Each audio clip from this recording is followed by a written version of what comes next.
Hey, my loves, welcome back to In Her Own Voice. I am Queen Visionary.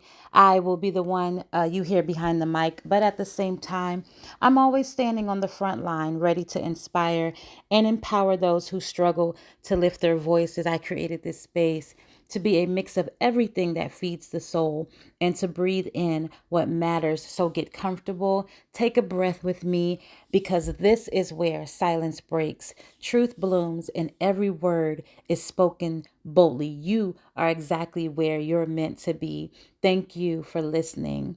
Today, I am super excited to introduce to you all a segment of the podcast I have called From the Pages. There'll be sporadic times when I share the creative talents that God placed in me. I told y'all earlier before that I'm a writer, so you'll be able to hear short stories and poems that I've written. And I wanted to create this space within the space of the podcast where stories unfold and words breathe, both for you and I to be inspired from. So settle in, open your creative mind, and flow with me if you can, and let the pages turn. This story is entitled 556. I hope you enjoy it. This is part one. Nix had learned how to smile without feeling anything. It came with the job, and she had become a master at her poker face. Good afternoon. Welcome aboard. Welcome aboard. How are you? She said as each passenger passed her by. Her voice was warm, energy was high, but her spirit distant. Another flight, another city, but this time her stomach was in knots. Please make sure all trays and seats are upright and your seatbelts are securely fastened. Welcome to Philadelphia, ladies and gentlemen. Thank you for flying with us, the pilot said. Nix glanced out of the airplane window as city lights got closer and land was visible again. 2 years since she had been to Philly. 2 years since she saw Dalen. 2 years since Philly was forever changed in her memory. Flashback 2 years ago in Philadelphia. She wasn't supposed to be there that night. Her shift had been changed last minute, and her destination went from flying to Chicago to flying to Philadelphia. Once at her hotel, she decided against her better judgment to step out and go to the hotel's lounge instead of ordering room service as she always did. That decision ruined her. Nix froze mid-step when she saw him. Dalen, laughing, relaxed, happy. And next to him, Farah, her coworker, her friend. Then he placed his hand behind her neck and passionately kissed her. Nix's stomach dropped so fast she thought she might actually pass out. Dalen! Nix heard what sounded like her voice scream out her boyfriend's name, but wasn't sure if it was hers or not. This moment felt so surreal, like a really bad dream. Nix? Farah's voice, caught, guilty. Nix couldn't even speak. Seeing them together in a city far away from home in DC confused her. How? Why? How long? Dalen stood up too quickly, knocking his chair back. Nix, wait! But she didn't. She ran before they could explain, before she could break down, before they could see her shatter. Present day, Houston, Texas. Nix tossed her hotel key onto the dresser and kicked off her heels. Another city, same mess, she uttered. Her phone buzzed. It was a text from her bestie, Lana. You alive or pretending again? Nix smirked. Both, she responded back. Lana called immediately. You're in Houston, right? Lana asked.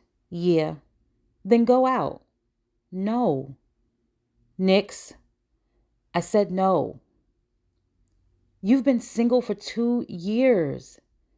Nix rolled her eyes, walking toward the window. The Houston skyline shimmered in the night, a quiet galaxy of glass and light. stretching endlessly across the darkness. She always opted for the best views in her hotel stays.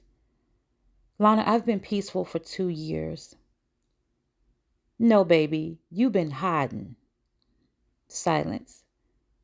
Hello? Lana was a feisty one. Nick sighed. It's not hiding if I'm not looking for anything. Lana never missed a beat. It is when you're scared to find something, friend. Nix laid back on the chase and closed her eyes. Good night, Lana. Lana responded, I said what I said.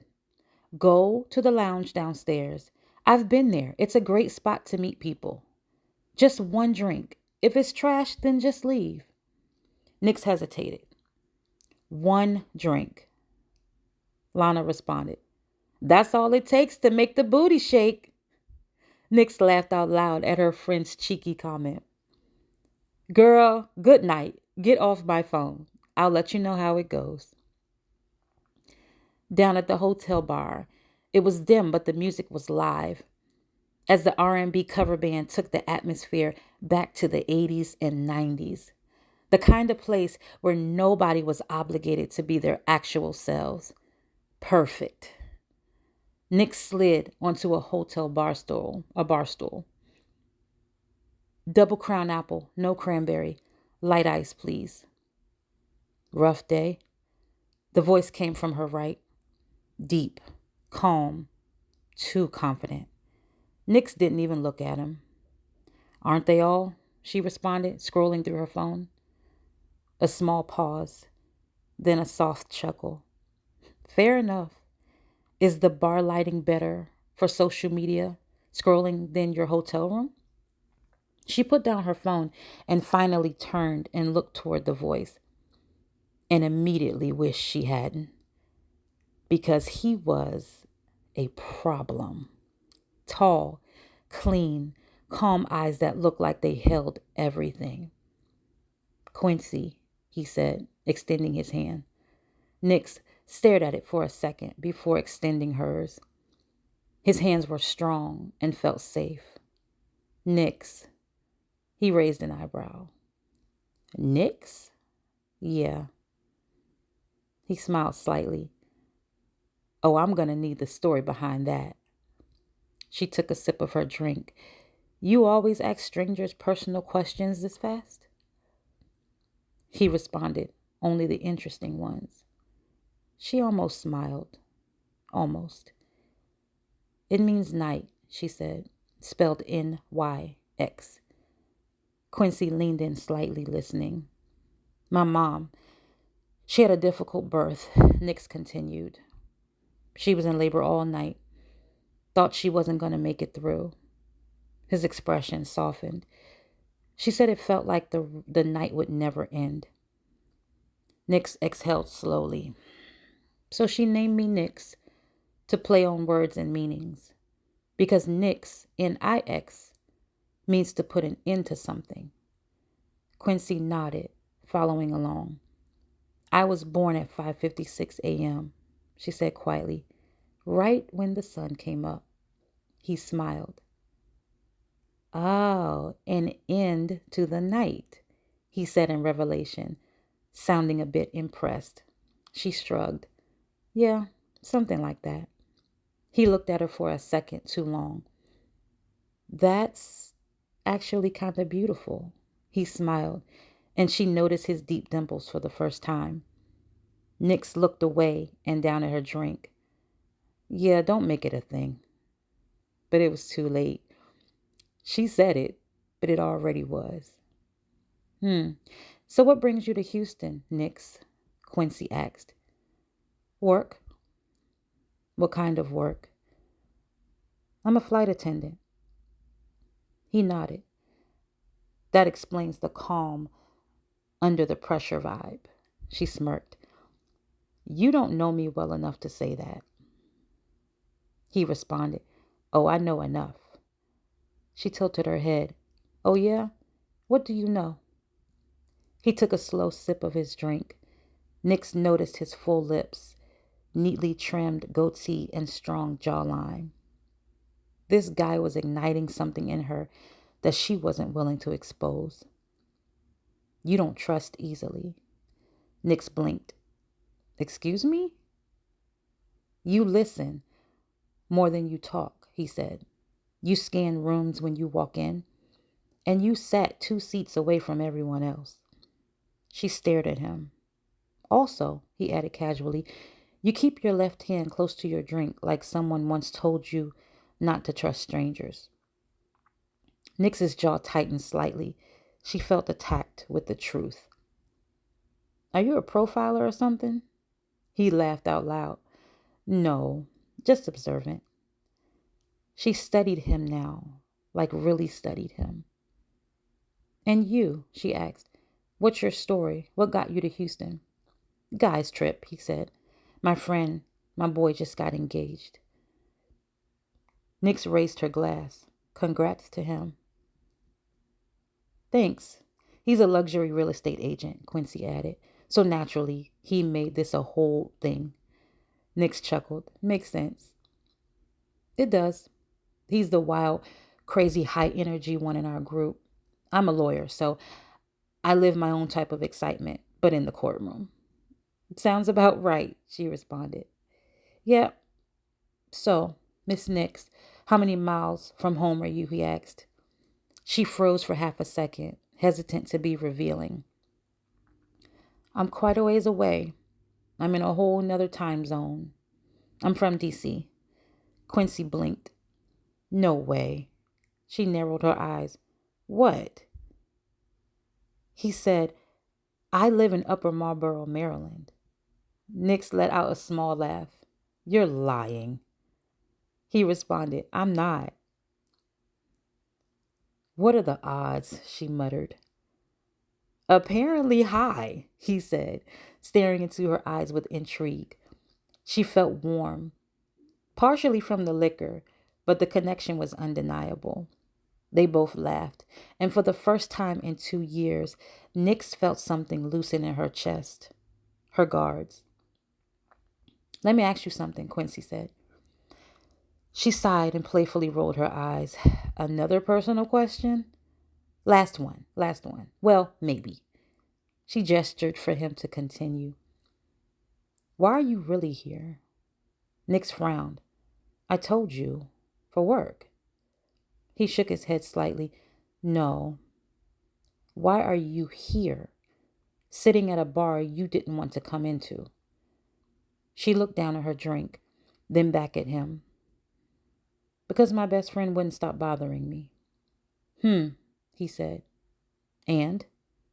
She hesitated, then shrugged. And maybe I'm tired of being alone. Her words surprised even her. Quincy didn't jump on it, didn't push. He just nodded. Thank you for being honest with the both of us. Silence fell between them, comfortable, easy, but dangerous. You want to know something? Quincy said. Nix looked at him cautiously. I think you've been through some things that made you decide love wasn't worth the risk again. Her chest tightened again. She didn't answer. She didn't confirm, didn't deny.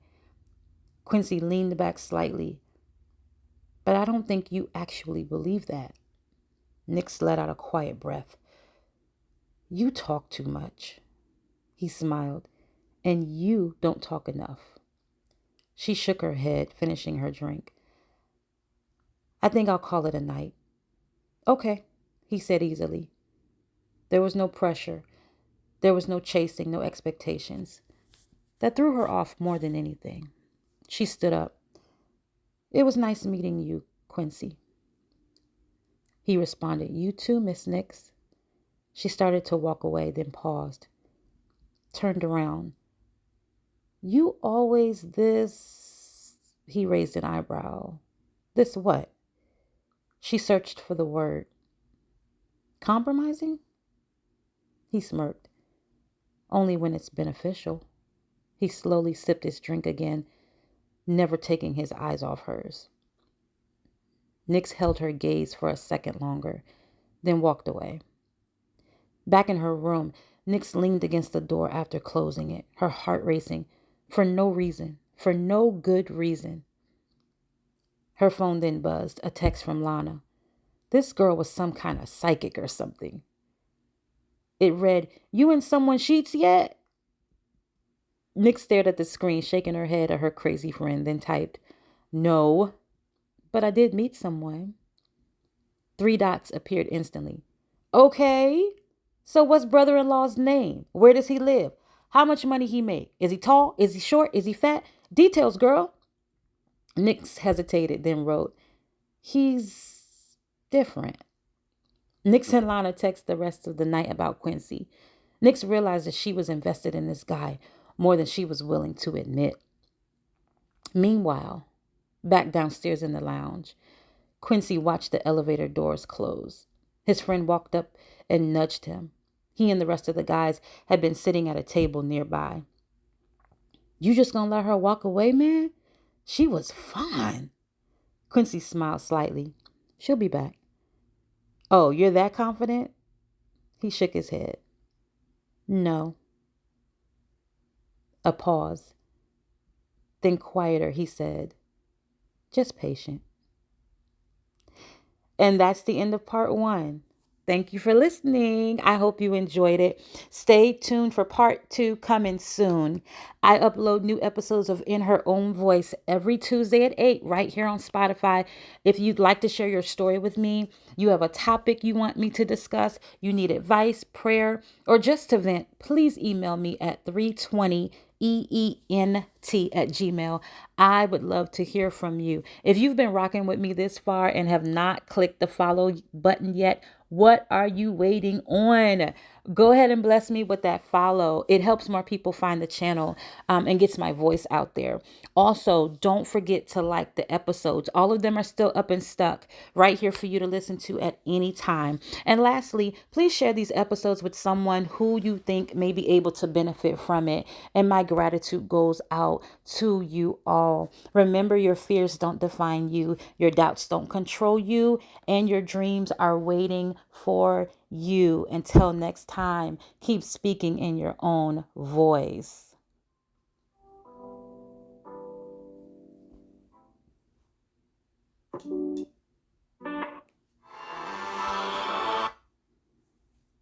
Hold on.